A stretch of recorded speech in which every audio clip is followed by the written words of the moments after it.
Okay, today's dish is going to be a lamb top round. These are like $10.95 a piece. This will feed like three people probably. I've got two of them. I got to feed five. I have to feed five tonight. This is American lamb. American lamb is my favorite. It really is. It's a bigger yield. It's really good. These are a leg top round. So this is coming from the main muscle of the thigh. And what we're going to do, we're going to not make a stuffing. We're going to make an internal seasoning of a gremolata, which consists of parsley, garlic, shallot. We're going to use the citrus zest here, lemon, lime, and orange. Chili flakes, of course, and kosher salt. So we're going to start with the gremolata. Start by chopping up the shallot. I love shallots. Shallots are a cross between, I don't know, they're a cross between really a garlic and a red onion. If you can't get a shallot, a red onion will work, but I just like shallots better. They're sweeter. Then I'm gonna do the garlic. Crush it up. I like this shun knife. I've had this knife for 5 years. I've put it through hell. It looks like it's Damascus, but it's not. It's like chemically etched on there, but it really is a great knife. Great balance. It's a good cross between an Asian knife and a European style chef knife. So we're gonna chop this up really fine. Gotta have a sharp knife. Knife, dull chef. Remember that. Okay, so now we're gonna keep chopping, but we're going to incorporate the parsley. I like Italian leaf parsley. I'll show you a little trick. Instead of sitting there picking off every single leaf, all you do is just kind of run the knife down there, take a little off, go through, pick out these bigger stems. Doesn't really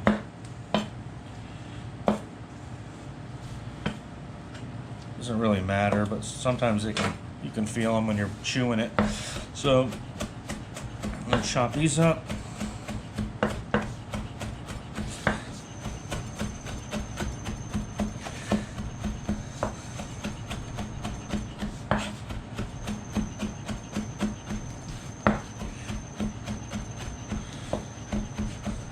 I don't like to use a garlic press either, because I feel like if you use a garlic press, it totally changes the flavor of the garlic. I don't know. It makes it like have like a real muddy taste to it, like a real, I don't know. When you chop garlic, it's a lot better. So I'm going to chop these through here. I'm going to make it nice and fine.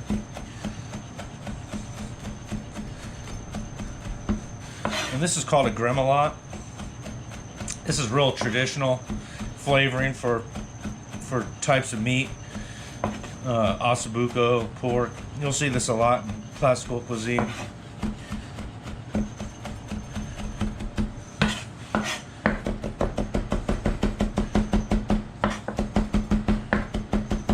Like I always say, always use fresh garlic, always use the freshest ingredients you have. As a chef, it makes your life a lot easier. Okay, now we're going to add some zest. So we have a 5-channel zester here. And we're not going to go crazy with it. A few little orange, lemon.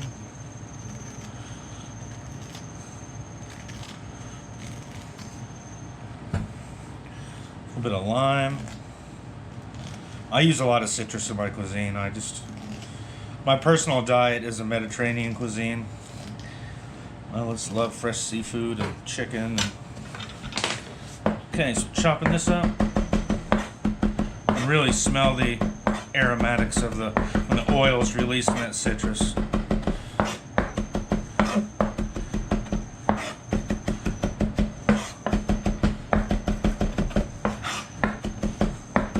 A little bit of salt we're going to put in there.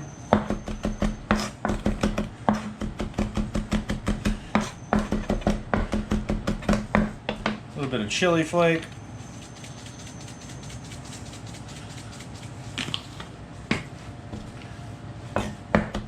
I like chili flakes. It gives a real nice old world taste.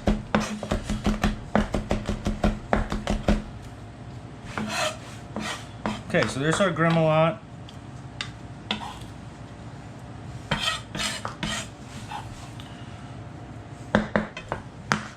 Next thing I'll do is I'll start preparing the lamb.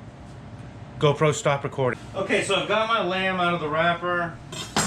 Like I said, this is the thigh part of the lamb. Leg of lamb, I love leg of lamb. I always get it deboned. The bone is a giant bone in there, and it's just, I don't know, I don't feel like lamb bones aren't as flavorful as, you know, veal bones or steak or you know, chicken bones for a stock or whatever. But I always get one already boned out, and you can get the whole leg of lamb boned out. There'll be a hole like right down the middle of it where, you know, where they took the bone out. And so what I'm gonna do is I'm gonna try to, I always leave the fat on, but we're gonna go through here. We're gonna take some of this little silver skin off of here and discard it. And I'm using a Heinkel boning knife. This is a European knife, one of the oldest companies in the world, actually, from Germany. They actually made the Heinkel ME-109, famous German World War II fighter.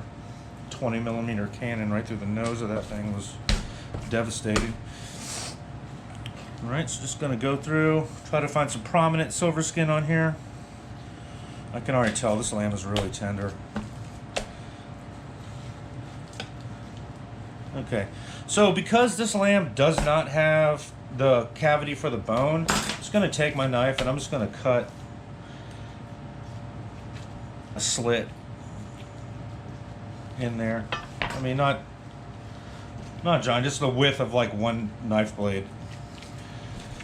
This is just going to add interest, internally season the meat. I wouldn't really consider this a farce or a stuffing, but just going to go in there and flavor it. So we're going to take our gremolata. Let's stuff it down in there.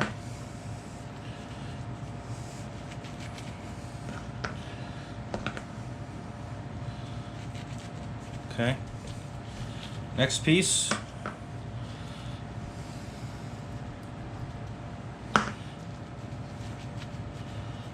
Save some for the top.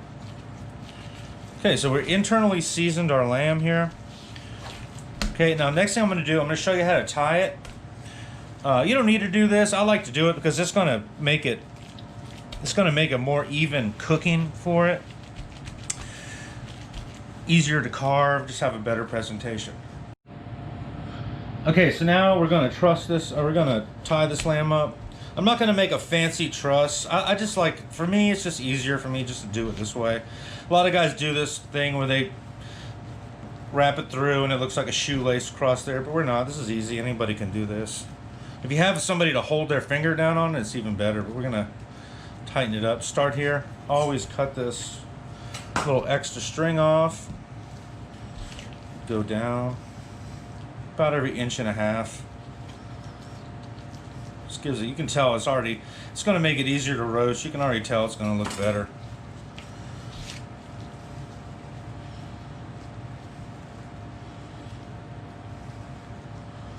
Okay, there's one. There's one done right there. Do the other one. If you're a young chef and you're not, or a young cook and you're not familiar with lamb, you know, go to the grocery store and buy it and work with it. You know, just because you cook something once in culinary school, or that doesn't mean, or you watch a YouTube video, that doesn't mean you're gonna know how to cook it. You really gotta get in there and, like, my cooks would always laugh at me, but I would get in there and just watch it cook and just like literally stare at every single molecule, just watching it cook and just learning everything about the muscle, the meat, you know. This is a classic way of doing it. So now you can tell they've already changed shape. A lot nicer. So I'm gonna take the last little bit of my gremolata here. I'm just gonna rub it on the top. And I'm not gonna cook this in a hot oven. This is gonna be in a 325 oven. And you know, we're gonna season it. Salt.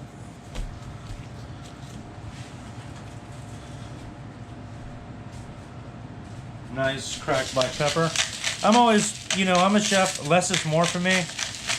I very rarely make a dish with more than 5 ingredients in it. Because I feel like a product like this, it just stands out on its own. It's just beautiful. So put this over here, tray, and that's what it looks like. And then we'll proceed to the next step. Okay, now we're gonna make the tzatziki sauce.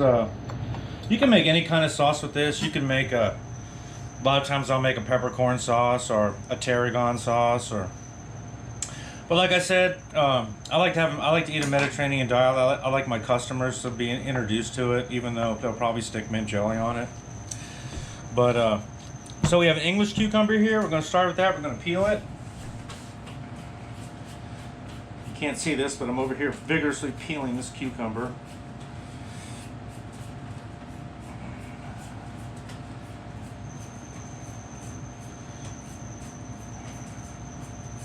Okay, and then we're going to little ends off.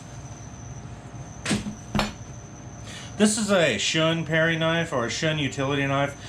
I love it. It's about 60 bucks. It has a hollow handle. It's really light. I just love it. And then I also love my Heinkel paring knife. I've had this one probably 20 years. So we're going to go right down the middle, and then we're going to take the seeds out.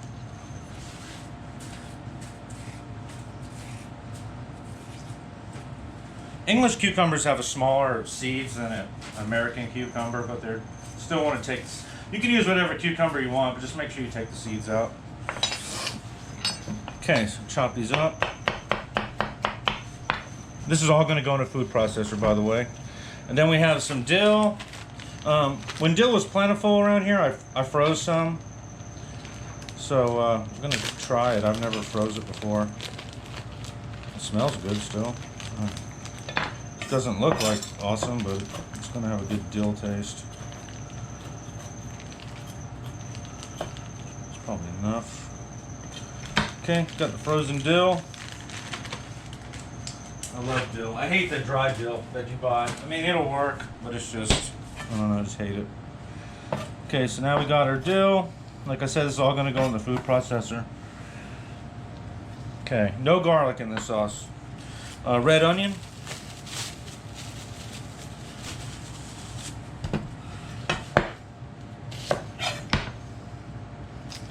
Save all these little scraps. I make all my stocks and sauces here. I save all my little tops and stuff like that. So I'm gonna chop this onion up really fine. Got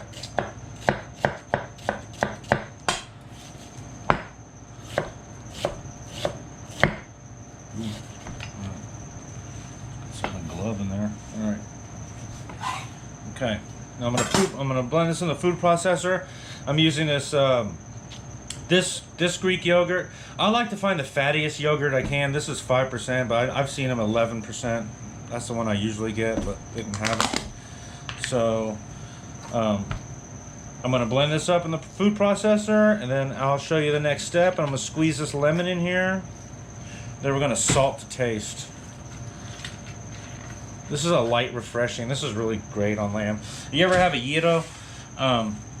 This is what comes in it. I mean, this is the sauce that's on it. So, all right, I'm gonna put this in the food processor, then I'll show you the next step. All right, we've been blended it up pretty fine here. So now I'm gonna incorporate it back into my bowl. It's kind of a loose sauce.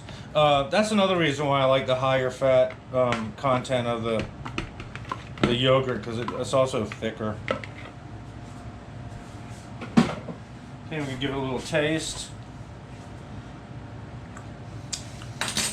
It's really refreshing. Nice amount of salt.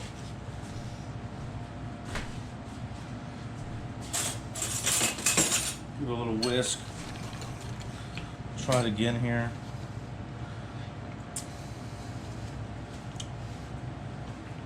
I clean the spoon every time before I taste it.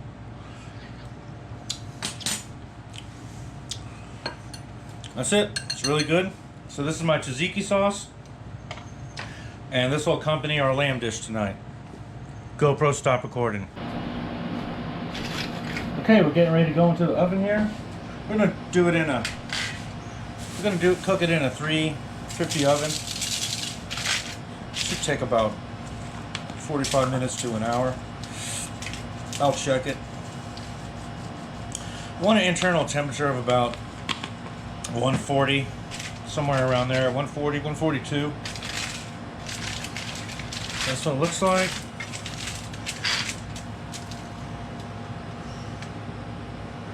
And in the oven they go. Okay.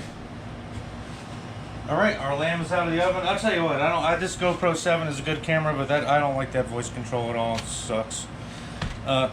So they're out of the oven. We have a nice jus. They're about 137 in the middle, which will be a little pink. This cut, I cook it a little bit more. Tends to be more tender. So okay, so let's get this cut up. Save that jus.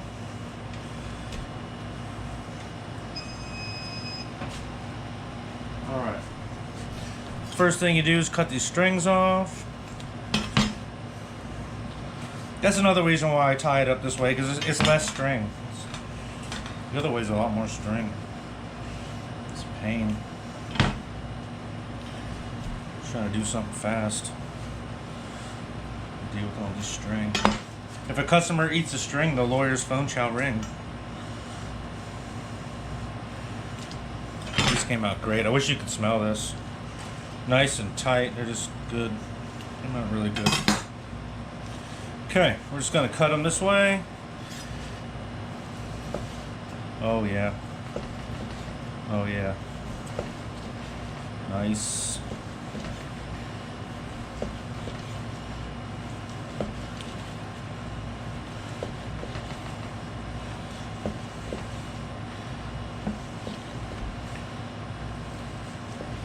Look at that.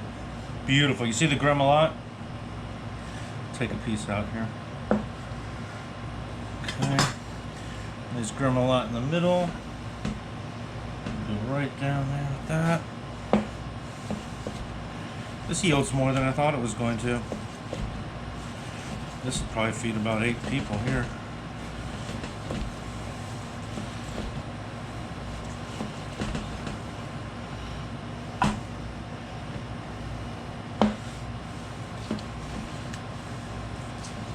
Let's have a little taste on the end. Mmm.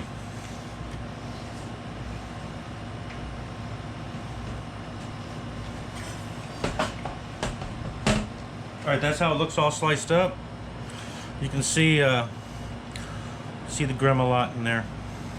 It's going to give it a nice punch of flavor. Then I'm going to add some these purple potatoes. Purple potatoes, they came from Peru, but an American, its infinite wisdom, has basically somehow blended these potatoes with the Yukon Gold. So they lose all their authenticity, but they still look cool. So you got this nice jus. I'm gonna pour it right over the top. Oh yes.